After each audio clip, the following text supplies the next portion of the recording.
అందరికీ నమస్కారం. నేను మీ గోపాల్ అయ్యంగార్. శ్రీమతి రామానుజాయ నమః. 15వ తారీఖు డిసెంబర్ నుంచి 21వ తారీఖు డిసెంబర్ వరకు మేషరాశి నుంచి మీనరాశి వరకు వార ఫలాలు ఎలా ఉందో ఈరోజు మనం తెలుసుకుందాం. ఈ వారం గ్రహాల స్థితిని బట్టి చూసుకుంటే సూర్యుడి యొక్క మార్పు వృశ్చిక రాశి నుంచి ధనుసు రాశిలోకి ప్రవేశించడం జరుగుతుంది. ప్రతి నెల కూడా 16వ తారీఖు నాడు సూర్యుడు ఒక్కొక్క రాశిని మారుతూ ఉంటాడు, 30 రోజులకు ఒకసారి. దాని వివరాలు మనం తెలుసుకుందాం. అలాగే ఈ వారం గ్రహస్థితులు చూసుకుంటే వృషభ రాశిలో గురువు, అలాగే కుజుడు వచ్చేసి కర్కాటక రాశిలో, కన్యా రాశిలో కేతు, అలాగే బుధుడు వృశ్చిక రాశిలో, సూర్యుడు ధనుసు రాశిలో, శని కుంభరాశిలో, రాహు వచ్చేసి మీనరాశిలో సంచరిస్తున్నారు. చంద్రుడు వృషభం, మిథునం, కర్కాటకం, సింహం వరకు ప్రయాణిస్తున్నారు. ఇలాగే ఈ సూర్యుని యొక్క స్థితి కానీ గమనించుకుంటే ప్రతి నెల కూడా చాలామంది మన తెలుగు పద్ధతిలో కాకుండా మేషమాసం, వృషభ మాసం, మిథున మాసం, కర్కాటక మాసం, సింహ మాసం అని ఇలా ప్రతి మాసానికి సూర్యుడు ఎప్పుడైతే 16వ తారీఖు ఒక రాశి నుంచి ఒక రాశికి మారుతారో ఆ మాసాన్ని మనం ఆ పేరుతో పిలుస్తుంటారో. అది అన్ని పౌరోహిత్యం చేసేవాళ్ళు, అన్ని కార్యక్రమాల్లో ఇది వాడేదే. అయితే ఎప్పుడైతే సూర్యుడు ధనుస్సు రాశిలోకి ప్రవేశిస్తే 12 రాశుల్లోకెల్లా అత్యంత గొప్పది ధనుస్సు రాశిలో సూర్యుడు ప్రవేశించడం. ధనుస్సు రాశి గురువుకి సంబంధించిన రాశి. ఈ రాశిలోకి గురువు సూర్యుడు మంచి స్నేహితులు అన్నమాట. ఆ కలయిక ఎప్పుడైతే మొదలవుతుందో దీన్ని ధనుర్మాసము అంటారు. ధనుర్మాసం అంటే ప్రపంచంలోకెల్లా చాలామందికి తెలిసినటువంటి గోదాదేవి యొక్క వ్రతకల్పము 1 నెల రోజులు ఉంటుందన్నమాట. ధనుసు రాశిలోకి సూర్యుడు ప్రవేశించగానే ధనుర్మాసం మొదలైంది అని చెప్పి తిరుప్పావై అనేటువంటి 30 పాసురాలని రోజుకొక పాసురాన్ని చదువుతూ జనవరి 14వ తారీఖు నాడు గోదాదేవి కళ్యాణం చేస్తారన్నమాట.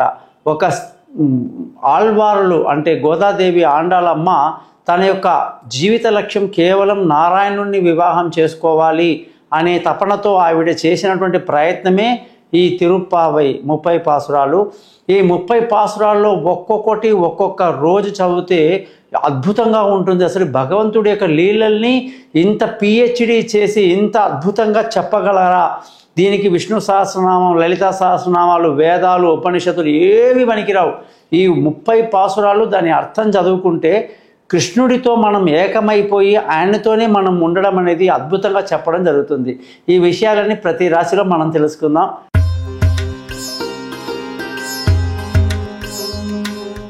కుంభరాశి వాళ్ళకి 15వ తారీఖు డిసెంబర్ నుంచి 21వ తారీఖు డిసెంబర్ వరకు వారఫలం ఎలా ఉందో తెలుసుకుందాం. ఈ వారం కానీ మనం గమనిస్తే సూర్యుడు ఈ రాశి వాళ్ళందరికీ కూడా సప్తమాధిపతి.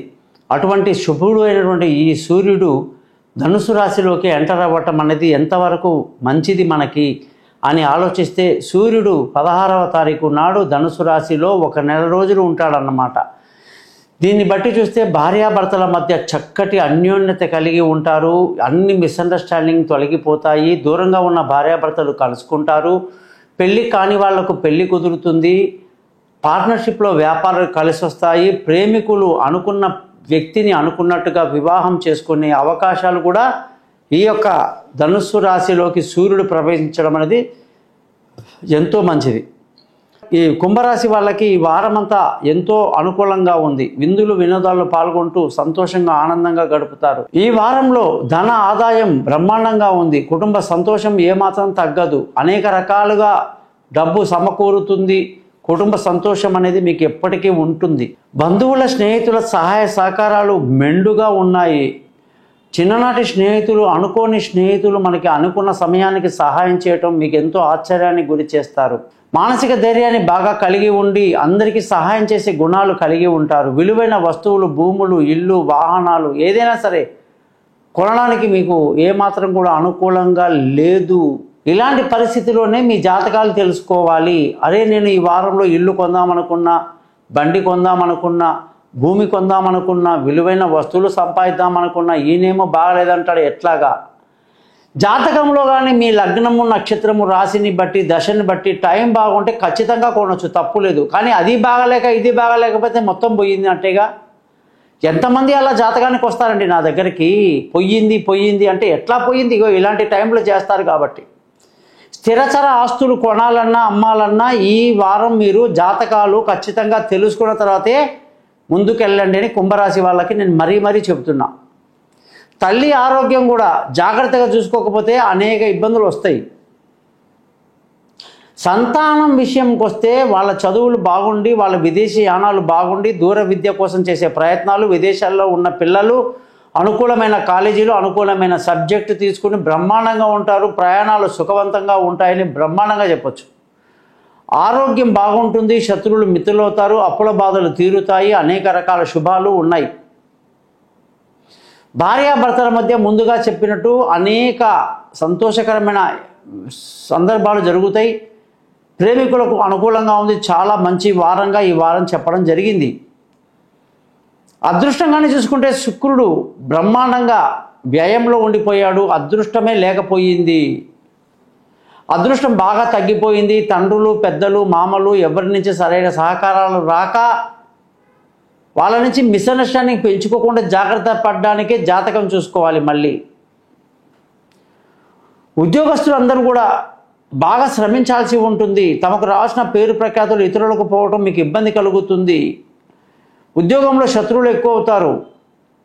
పోటీతత్వం ఎక్కువ పెరుగుతుంది. వాటన్నిటికీ మీరు అధిగమించి అతీతులుగా ఉండి శాంతంగా ప్రశాంతంగా మీ పనులు మీరు చేసుకోవాలి. మీ జాతకంలో మీకు ప్రమోషన్లు, ఇంక్రిమెంట్లు ఏది రావాలన్నా కొంత టైం పడుతుంది, ఆగాలి. కొత్త ఉద్యోగంలో చేరడానికి అనుకూలంగా లేదు. వ్యాపారం చేసే వాళ్ళకి లాభాలు బ్రహ్మాండంగా ఉన్నాయి. సంతోషంగా ఆనందంగా గడుపుతారు. కొత్త వ్యాపారంలో పెట్టుబడులు పెట్టొచ్చు. ఏమీ ఇబ్బంది లేదు. బ్రహ్మాండంగా ఉంటారు. ఖర్చులు మాత్రం అధికంగా ఉంటుంది అని చెప్పేసి ఈ రాశి వాళ్ళు గ్రహించాలి. కుంభరాశి వాళ్ళని గమనిస్తే టోటల్గా ఇప్పుడు గురువు బాగున్నాడు, కుజుడు బాగున్నాడు, శుక్రుడు బాగా లేడు, బుధుడు ఓకే పర్లేదు బాగానే ఉన్నాడు, చంద్రుడు బాగున్నాడు, సూర్యుడు బాగున్నాడు. అలాగే అన్ని గ్రహాలు కానీ చూసుకుంటే గురుగ్రహం నుంచి కుజుడు, బుధుడు, శుక్రుడు అందరూ బాగున్నారు. ఇబ్బంది లేదు. రోజు కూడా శని మంత్రాన్ని 19 సార్లు చదవండి.